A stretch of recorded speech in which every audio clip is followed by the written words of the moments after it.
This type of cleaning needs to be done twice a week so that these salts are not layered over these metal taps.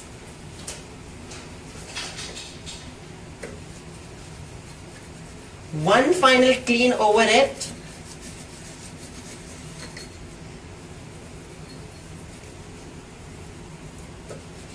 We'll keep the metal tap shining.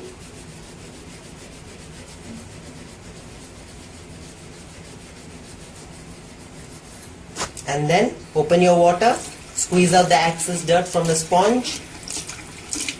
I'll use my hands to just, if you can use a mop also, just to remove any other stains.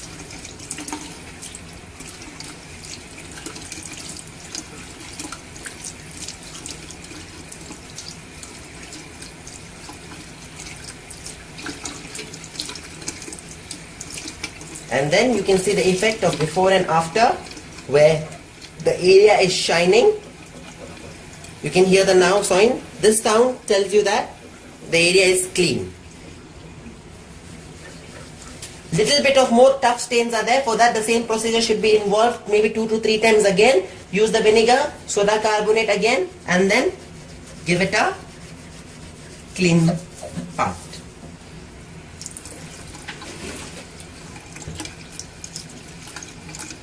Final wash and the tap is clean.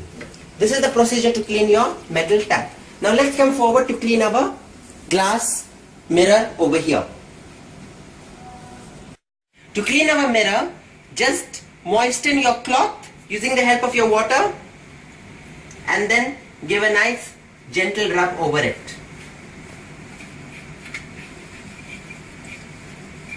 We can also use glass cleaners, but as you know, in the practical booklet it has been mentioned that you have to use the household materials in order to clean the surfaces. No need for this chemical based glass cleaners, etc. Once you are done with this one, it is moist, we will take another dry cloth and give it a final wipe. You can also use newspapers to clean because they are also good. So no need to waste the newspapers, use it for cleaning directly. So what I will do is now is get some tissues or a dry cloth in order to dry this area. Now we'll take a tissue, give it a dry.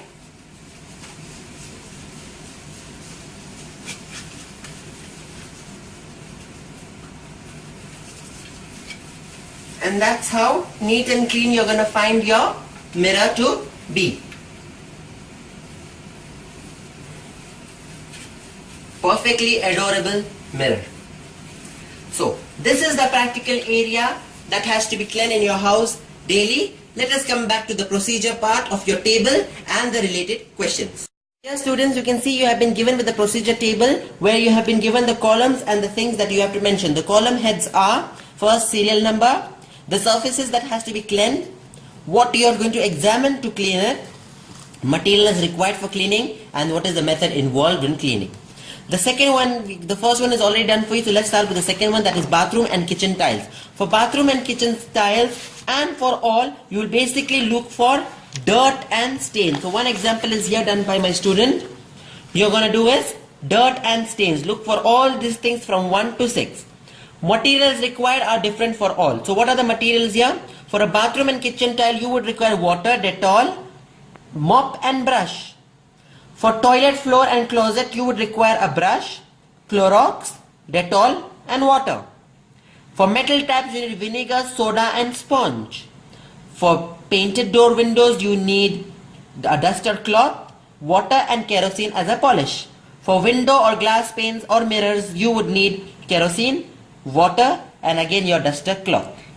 Method involved is similar for all, that is first you give a wash. Either you do a wash with the direct water that is in the tiles or with a cloth, normal wiping, rubbing if there are any stains, scraping the hard stains out, giving a final wash, and then finally the last part is polish.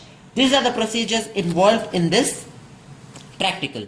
Now let us come forward to the related question areas. So dear students, let's come back to the related question areas. The first question that has been asked to you is, what will happen if you use hard scrubbers on plastics? As you know, hard scrubbers can damage the plastic, as plastics are a bit soft.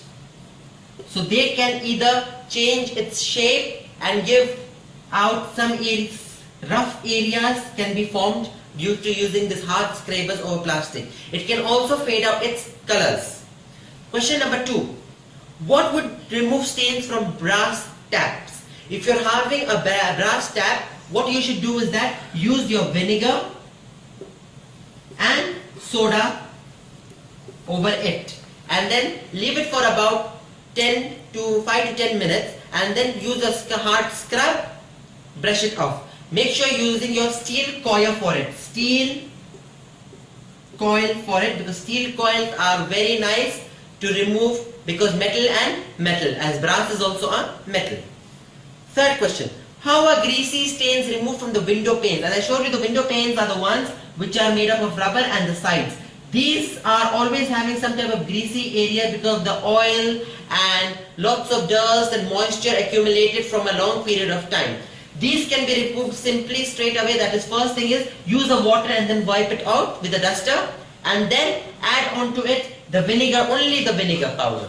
One vinegar solution. When you just add the vinegar without the soda, it will help to remove the greasy area, as vinegar is acidic. It will remove these greasy stains easily, and then finally give it a kerosene polish.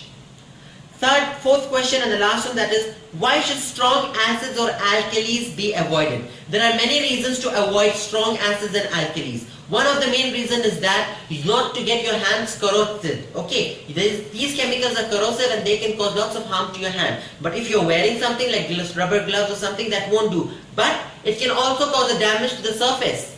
Some surfaces are sensitive to these types of strong acids and alkalis. So they can damage it, change the color, and it just comes off. So it is better to always avoid and use household chemicals which are available instead of going and buying the commercial glass cleaners or other types of chemicals.